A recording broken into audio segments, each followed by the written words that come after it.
don't be scared of like new tools, new methods of working. Just try something once, see how you like it. If you don't like it, try something else. If you do like it, keep doing it. At least Hmm. I did when I first started. I overlooked them because I had this whole idea that like as an artist, I have to be consistent and I have to release the same types of work or the same subject matter, or do you know what I Hmm. mean? It had to be this super Yeah. polished kind of experience. But then, you know, life hits you in different ways, so you kind of have to be flexible. Yeah. So I'd say Yeah. just go with the flow.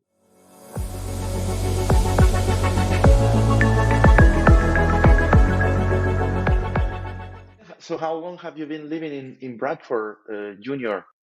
Yeah, so I moved here from Cameroon when I was 7 years old.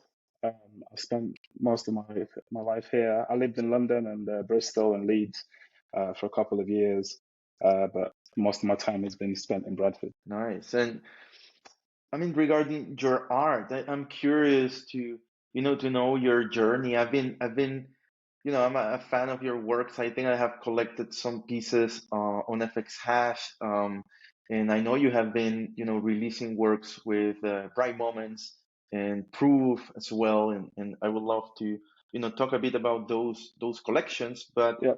maybe we can start from the beginning. So when did you start making art? Was it when you were a young kid in Cameroon, or was it later after you Um, moved to England? so I want to say that I've always been creative, but I think the major point for me was around the age of 13. So when I got my first computer, basically, at the time I was mainly like Mm. designing like MSN profile pictures, MySpace layouts, and Bebo skins, Yeah. and then it just slowly evolved. And I was starting, making artworks for my friends, like album artwork. Then I moved on to like t-shirts. So I was like, I had a small little clothing brand Mm. that was mainly like electronic music merchandise. And then over time, I just slowly gravitated towards like more computer art. So after the clothing business, I kind of focused on just doing like freelance or design works. And then, I needed to kind of build a website. So I just learned how to code, like mainly using WordPress at the time. And then in a stroke of like random luck, I ended up getting a junior role at a web agency. So that's kind of when my code kind of Mm. went from uh, basic bitch to, full on professional. So around that time, there Okay. was Mr. Doob. It was like really, I mean, he created like 3.js. I was like one of the founders of 3.js. So I got really infatuated with the whole idea Okay. of like doing 3D in the web browser. So I was making like a sound visualizers using like the SoundCloud API. And yeah, it's just kind of ramped up over time. It's just I have like ADHD, Mm. I can't keep attention on anything. So I just, anything that Mm. gravitates or, pulls my interest, kind of just focus on that really. Because you also incorporate music, right, and sounds into some of your work. At least I have seen you playing with music and tunes. Is that something that you were doing previously, or just curious? So it's a bit of both. So, prior to kind of the whole finger code era, you could say, I was working with like a lot of musicians. So I was doing like A&R works with like a couple of record labels. And, I also had like a small indie label where we'd release music like once a month or like every so many months. So I've always had like passion for merging technology with the creative arts. And at the time, the best way that I could do that was, building like online kind of platforms or online solutions for artists to use to promote their music, whether that's like landing pages or any kind of tool that they might need to help promote their music. So with Mm. I guess how I kind of started Fingacode, it was on the back end of the record label I was running. So we did a couple of events up and down the country. So I thought the best way that this event could kind of work is if we can create like a whole visual experience.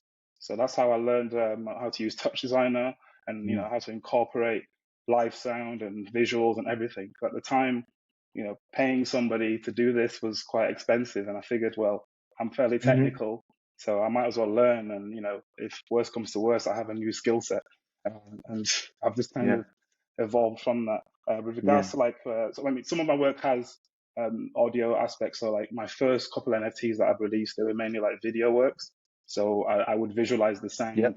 and save that as a video, and then yeah. Yeah, no, that makes sense. And I've seen a lot of, artists, generative artists, creative coders that work closely with musicians, right? And they design kind of, from stages and backgrounds in when these musicians are, playing in a show, playing in a concert, but also their videos, right? Their promotion, Right. for promotions and different kind of stuff. So I see a lot of creative coders working closely with musicians, and that's, I think, also your case, at least early on. Yeah. And what about NFTs? When did you discover blockchain NFTs? When did that happen? So I want to say probably around like late 2020, early 2021. Um, but I didn't actually really dive into it too much because it was such a foreign concept, and the platforms that we have today just didn't exist at the time. So you needed to do a bit more work to get your head around it. So I Hmm. didn't really actually put anything onto the blockchain until late 2021, and this was after meeting Dimitri, Sophia, and Spongenuity for the first time. But we had like been following each other on Instagram for maybe a year or so prior to that. So it wasn't until I actually met them, I sat Hmm. down with Dimitri and Spontaneity, and they were like, you should try, and try it out and see what happens. Mm. And then the following day, I was on the train home. I was talking to Ike Shells as well at the time, and to kind of, help me give a little push on Twitter, and here I am today. Okay. Nice. So it was, yeah, you were connected to a couple of artists that were already minting and creating work, and you had very nice friends. Like, they are very popular and they have amazing works out there. Oh yeah, Dimitri, IX Shells, Spongenuity. How do you pronounce it? uh, Spongenuity? Is it's it just is it the Spontaneity, yeah? sponge. Yeah, yeah, yeah, Okay. yeah. Spontaneity. Okay. And what was your first work? Was it a one-on-one? Was it like some sketches? What was like the first thing you minted? So the first thing I minted was, so at the time with Touch Designer, I was working a lot with like motion, and it was a project called Cherry Blue. So I kind of just had like some colorful blobs like rotating around the screen. It was a pretty fun project. I mean, Mm. I literally said to myself like, okay, this is how I'm gonna chronicle this the start of my life on chain. So the best way to do it is Mm-hmm. by doing what I do every day, which was working in like very weird circumstances. So at this point in time, I was on the train. So I just thought, okay, cool, Uh, click, click, click, click, and then yeah, just minted it. and and now, I mean, now I guess almost 3 years has passed since then. How is your routine? Do you have any something like a routine as an artist? Where do you work? You work from home? You have a studio? Where do you find inspiration, or is it how is the process for you? So it really depends on like what I'm working on or like what my inspirations is at the time. I try to work remotely, like in like office situations or like a work what do you call it, a Hmm. workstation in a shared office or something like that. But I've always found that Yeah. home is like more comfortable for me. With regards to inspiration, it comes from anywhere and everywhere. So I've got the privilege of being connected to like so many good people and so many great artists that I can kind of Hmm. converse with them, and they share their inspiration, and like we go back and forth and talk about a range of topics and our hobbies, you could say. And yeah, there isn't one place basically. It's just a mixture of surroundings and TV, music, pop culture, and I guess more recently memes, right? So it's a Yeah, nice, yeah. yeah, yeah. So it's a nice mix. Yeah, memes. Yeah, it's funny because I've been following your Twitter account and your socials, and I mean you are sharing memes, you are sharing that you're having fun, right? You're not taking it too seriously, and I've been noticing that's quite interesting, right? Because you can play a bit, sharing your art, but also having fun with your friends online. Um, what is the influence of the memes, finger code? Do you think that actually is helpful to attract eyes into your work? Like, these tweets maybe go viral in a sense, people have a good laugh, and that maybe attracts more people, maybe collectors, other artists to actually look at your work. Have you noticed anything like that, or it's more just for fun? I think some of the memes that I've done, like say for instance, I did when the Kevin project of Pixelmon came out.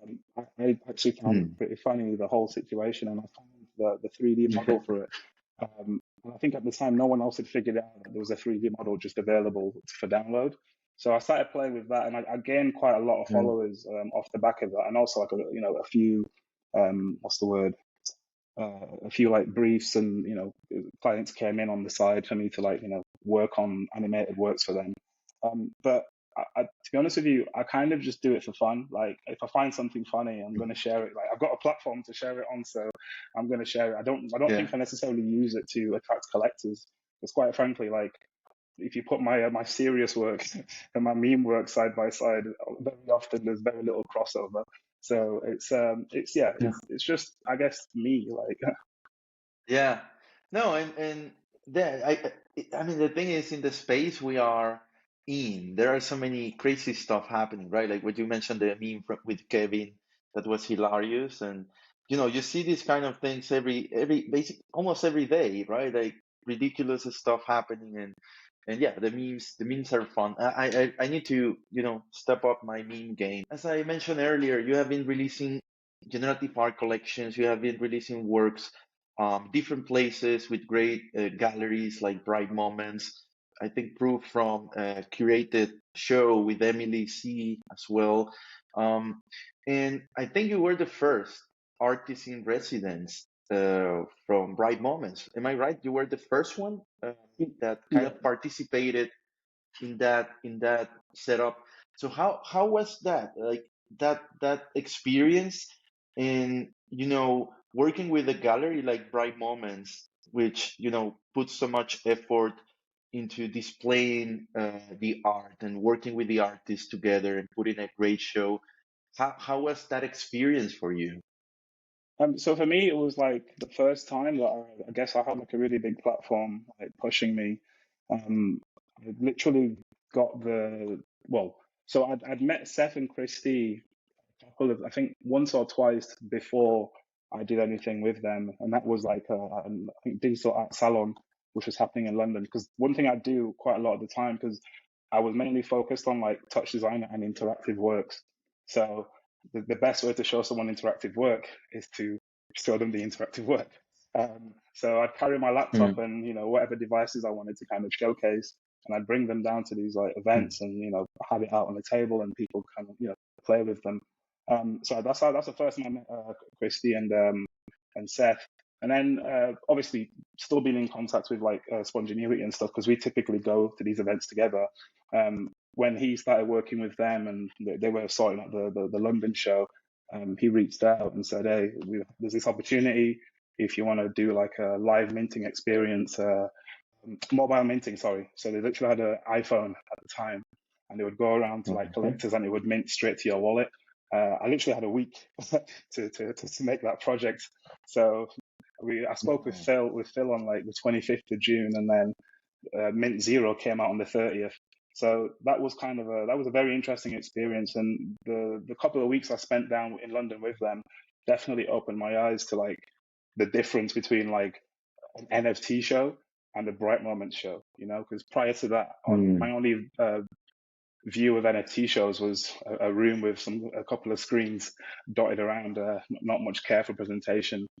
So kind of watching them and mhm. how they've built their shows, it's been very inspirational. It's kind of changed how I perceive my work and how I want to present my work. Yeah, yeah, definitely. They definitely pay a lot of attention to the details, and it's just about designing, the whole experience for artists, but also for collectors, right? And I think that was a great way, to get, I think every artist in a way would like to be part of that kind of shows.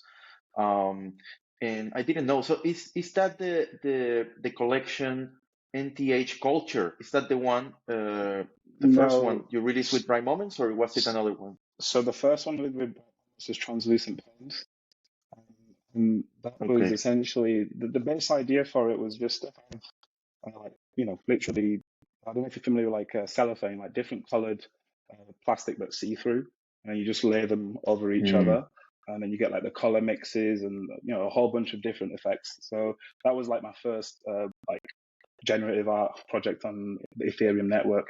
And culture followed like very soon. Like I think I did translucent pens in July, and then end culture came November. That one, that the Nth Culture, because I think that's the first one I saw from you, the first collection I saw from from the first time I saw your work, and I was really impressed. And I think it has some influences from at least some palettes from your history, maybe from Africa. Am I right? What is the inspiration behind it from Nth Culture? Yeah, so my mum comes from a place in Cameroon called Bamenda. It's like the southern Cameroon's borders in Nigeria. So Cameroon is Mm-hmm. bilingual, so the majority is like French speaking, and this little section of the country Okay. is English speaking. So when I was, given the opportunity by Bright Moments to create like a standalone collection, I had like a myriad of options. I could have gone down the abstracting route, the cliche generative art project, but I thought, you know what, like in this massive space, I don't really see many people that look like me or doing anything that represents like where I come from. So I figured this is a Mm-hmm. good place to kind of like pivot and try to do something a bit different. So yeah, that's how kind of end culture came in, and also just how I felt as well at that moment in time. I felt like I was connecting more and more so with my culture and like family back home. So this was, like I Mm-hmm. said, it was my how I felt at that time. I felt connected. I felt plugged in, and I wanted to learn more about my family back home and kind of merge my current interests with my history. Mm-hmm. Yeah. Yeah, because I think we were chatting before we started recording that you moved to the UK when you were 7 years old, right? So you Yep. spent 7 years in Cameroon, and then you went to UK. So yeah, you were kind of a young kid, right? And you still, do you still go back to Cameroon? You have family there? Do you travel a lot, or not so much? So weirdly enough, I've only started traveling like extensively in the last 2 or 3 years. Prior to that, I've mainly stayed in the Mm-hmm. UK. So I went back to Cameroon for the first time end of 2022. So after End Culture Mm-hmm. came out, and that was the first time I got to see like my grandma, my uncles, and cousins. Since we left. Obviously, Okay. we talk on the phone and everything else, but to physically be there was a good experience. I mean, that allowed me the opportunity to Yeah. go do it. So yeah. Yeah. Oh, that's exciting. And how is the art scene there, Fingacode, in Cameroon? Do you think, yeah, when you were there, were you able to visit some museums? Did you experience kind of the culture, but also the art side of things? How is it like in Cameroon for an artist or for a, a creative mind? So I can't speak too much just because of the proximity. I'm not so close to that part of the world. I mean, my family back home, they like arts, but they don't go to galleries or anything. So Hmm. they're more so like on the music side. So my uncle was a musician, and I've got like a Mm-hmm. couple family members that are like carpenters and seamstresses. So their art is more so like usable arts, if that makes sense. Um, so when I was there, I did go to the National Museum. The experience was very interesting because there was a lot of like heritage and a lot of like items that really defined our country and like the history. However, the way that the works were presented and almost preserved is nowhere near to the standard that we Mm. expect galleries to preserve or museums to preserve works. in the West. So it was a little bit disappointing, but it was still kind of good for me to, experience that. Because one thing I kind of realized in that aspect was the museums out here, at least in the West, they're chronicling like, or at least it's a place in time, right? It's kind of like, okay, this is what Cameroon is, or this is what Africa is. Whereas over there, these items that we put in museums over here, they're still utilized every single day. Like it's still part of the culture. The value for them is not Mm-hmm. held up as much, I believe. So yeah, it was a very, very different conversation, or like you said, different Mm-hmm. interpretation of how certain things are looked at. No, okay, that makes sense. Actually, quite interesting to go back, and experience, yeah, the culture and the art there.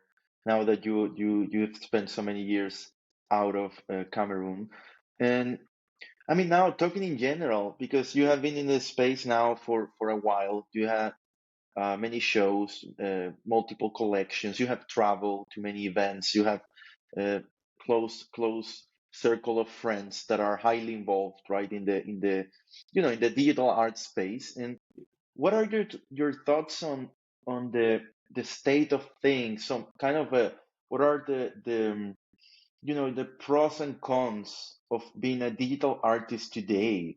So what for those that maybe are listening and they maybe are starting or they want to learn from somebody that is highly involved now in the Mm. scene.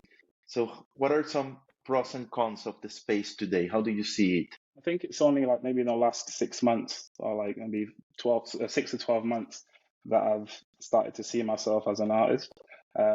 Prior to that, I just saw myself as like a coder, like a developer or something, just Hmm. making fun stuff. Because a lot of the things that I used to make, like these little experiments, didn't really have a final use case. It was just 1 hour, 2 hours of me just messing around on my computer and then just sharing it on Instagram.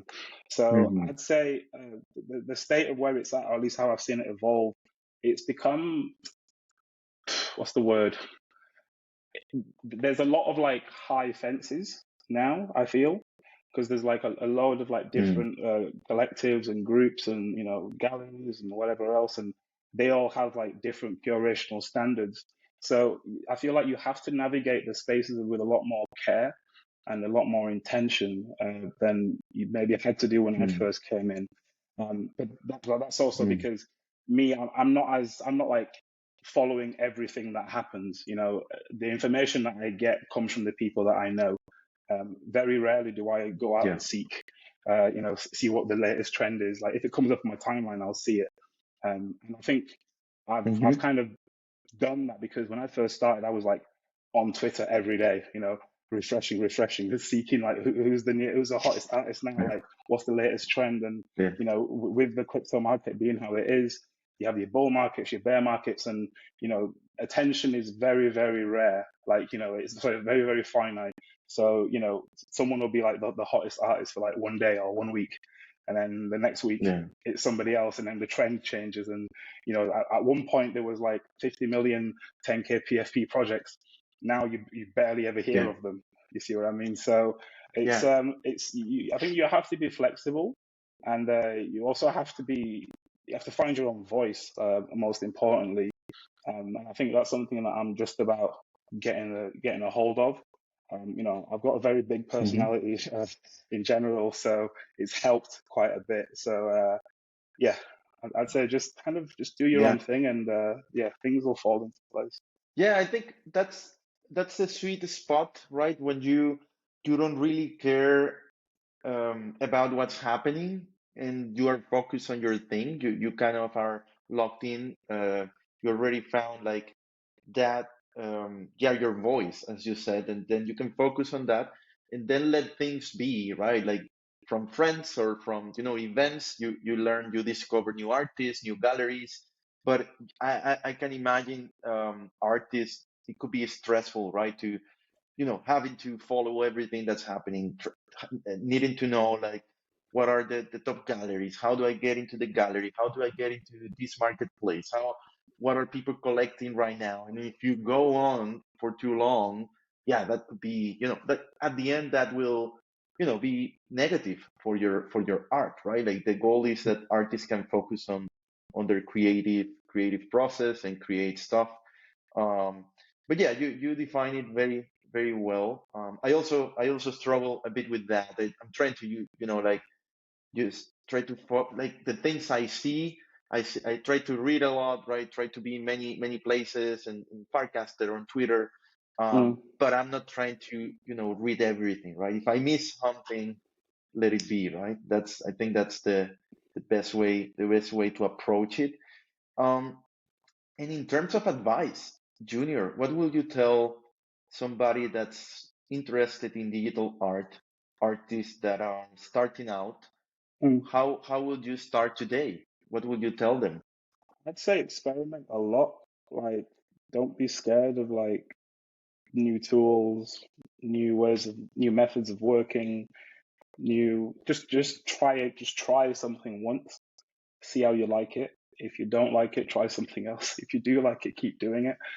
It's very simple rules that like you kind of, at least Hmm. I did when I first started, I overlooked them because I had this whole idea that like as an artist, I have to be consistent and I have to release the same types of work or the same subject matter, or do you know what I mean? Hmm. It had to be this super Yeah. polished kind of experience. But then, you know, life hits you in different ways, so you kind of have to be flexible. Yeah. So for me, I kind of just said like, if I'm happy on Thursday, I'm happy on Thursday. I might be sad on Friday, but on Thursday, I'm happy. So I'd say just Right. just go with the flow. Realistically, that's the easiest way anyway. I mean, of course, if you're super organized and you have like super driven goals, then follow those. But otherwise, just try to have fun. Try to have fun. Yeah.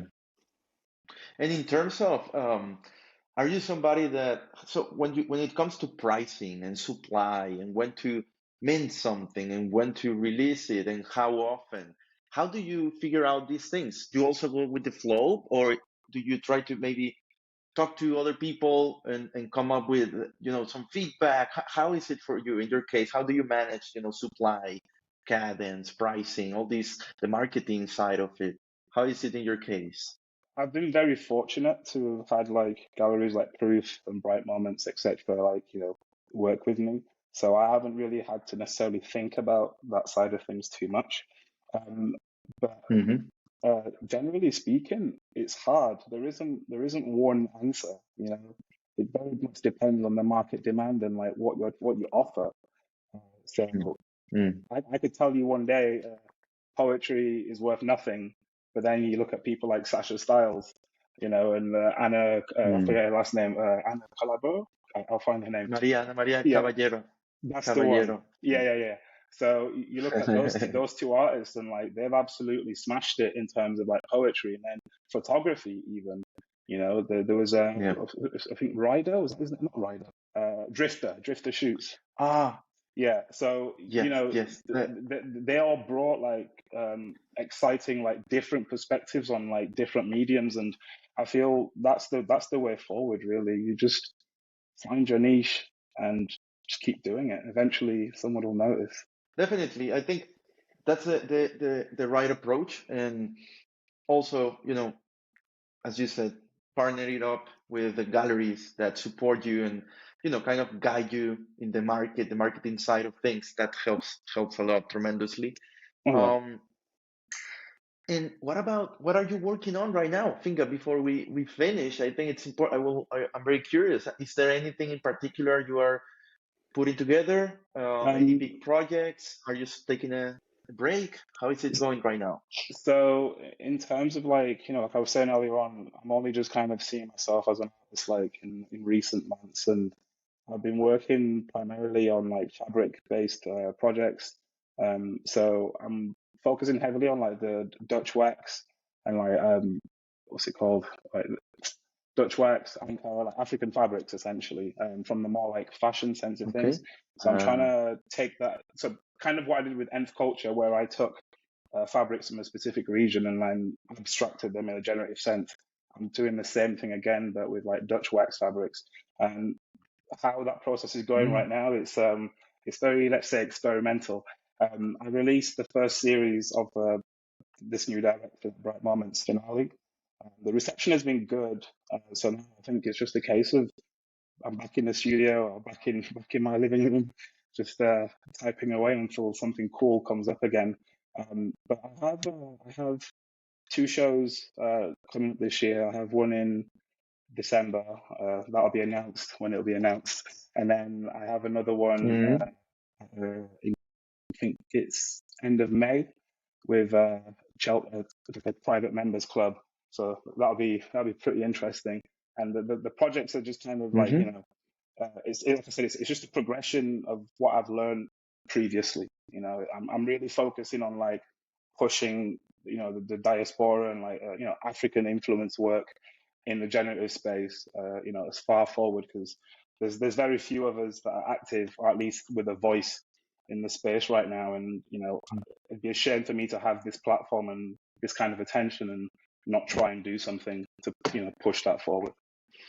Yeah, and the fabric, so is this physical works? So you're actually mixing up the generative side of things with physical, how do they look, or are they digital? So I'm not sure. I saw Um, your works from the finale, yeah. but are you planning to create actual fabric out of it?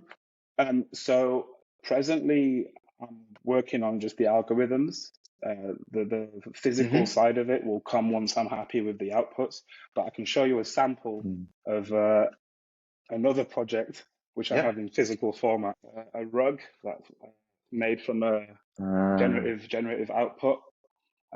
Working on this with Tram, but I'm not sure I'm allowed to say anything just yet. But anyway, this is one of the sample outputs that we've got so far. But yeah, Okay, that looks amazing. yeah. So this is all like, I had an output from an algorithm that I wrote like last year.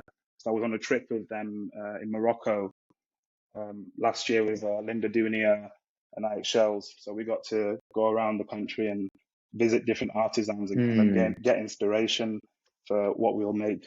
So this was like the first, I guess, physical products that I've made from my generative works, and Yeah. I hope to make some more Yeah, in the future. I remember seeing some photos from that trip actually. That sounds like it was a lot of fun. So you were traveling around the country, just trying to find inspiration and taking pictures and then trying to learn and then incorporate that in your work. Was that the goal of the trip? So I think the goal of the trip was just to kind of, so basically, every other day we'd go to a workshop. So we were there for about 3 to 4 weeks. So Hmm. we'd go to like Marrakesh. So we went to Marrakesh, Fez, Rabat, Azru, like the mountain side of things, and we'd go to different workshops. So we went to like pottery places, went to ceramics, Hmm. went to like metal workshops, went to tapestries, carpets, and then eventually went to this Hmm. tufting company. So we were just kind of like basically seeing the whole production process and taking notes. For me, it was kind of eye opening because, like I said, I've never really thought further than the screen as with regards to my work. So kind of seeing how things are made physically, it kind of helps me kind of think about my algorithms Hmm. differently.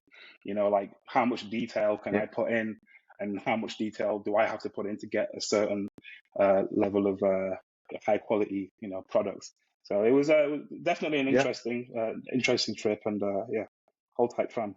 Yeah, and I was in Morocco as well, also had the chance to travel. And it was when I was a student, so it was more like a student's trip. But it was a lot of fun, and Morocco is so diverse, right? The food and all the different landscapes they have mountains, they have desert. It's cold and hot, it changes a lot. So I can imagine, how that can influence even just, exploring something new. You get some ideas, right? And so that I think that it's a great way, I can imagine, to get some new ideas. I'm curious, who are three artists that inspire you, and why? So the first one I'd say is Zach Lieberman. He's like one of the first, I guess, Hmm. creative coders that I really came across like years ago, like before. the NFT stuff before everything. He was making like these AR filters with like text. I used to look at them on Instagram, and I was like, wow, like how do you create this thing? Because as far as I was concerned, code was like for serious work only. And I have this guy just making like really fun, Yeah. almost useless things at the time. Secondly, there's MP Cos. Like he's an incredible mind, Mm. great person, like technical brilliance at every single level. So I really admire his work and just his whole thought process. I had the opportunity to speak to him properly in Venice. And then lastly, three, two. Those two are pretty good. Who's the third one? The third one. Who can be the third one? I want to say like artists like Dimitri. Like I really appreciate like his kind of historical and kind of he really knows his art history, and he studies it very well, and he's able to apply that in like a computer engineering perspective. So kind of having seen him and following his work prior to the whole NFT vibe, it makes sense that he is where he is right now in his Mm. career. So it's kind of also Yeah. helped me to maybe to think a lot deeply about how I produce my works and how I push the technical side of things, because I feel like the kind of artist name is almost exclusively emotional. Like everything has to be about your soul and like how you feel and your worldview, and it almost Yeah. scrubs away the idea of that there's a technical understanding. Like to be a good painter, you need to understand paints as well as subject matter. Yeah. So I appreciate Yeah. his kind of like work process. So yeah, those are like my I'd say my top three. I mean, it's by no means like there's always more. Like I'll probably change that list tomorrow. Yeah. It's a tough question, but I mean, those names are yeah, of course they are some of the best in terms, as you mentioned, like technically, but also as a way to handle their careers, and they have been doing it for a very long time, all of them. So you kind of, yeah, you see them, as you mentioned, the case with Dimitri, also with Zach, how they were doing this many years ago, right? And then suddenly we had the blockchain and we had the NFT medium as a way to distribute this type of art, right? And sometimes people think it's something that happened overnight, but there were many artists working for many years. This was the thing they loved, right? And Oh and yeah. now feels like everything click. Oh yeah, for Yeah. sure. It's like Awesome. they say, it takes 10 years to blow up overnight, as they say. Yeah, and that's a great quote. So it was amazing to have this chat, Junior. Thanks so much for your time. I'll be looking forward to seeing your rocks. I think I'm very interested in the physical generative art and how we can translate that or create physical stuff out of generative art. So I'll be interested in seeing the final result. And thanks so much. Thanks so much for being here. Thanks for having me. We're doing something that's never been done before, ultimately. So yeah. Oh yeah, actually, about that. What's Before I forget? Actually, we will have to edit this and put it previously. So what's up with that? What's happening with spontaneity? What is he working on? What can you Gosh, tell us? I think you'll just have to wait and see. I can't say too much, but it's something that's never really been done before. Okay, so we'll continue to wait for it. I'm excited. We'll Yep. we'll we'll be waiting.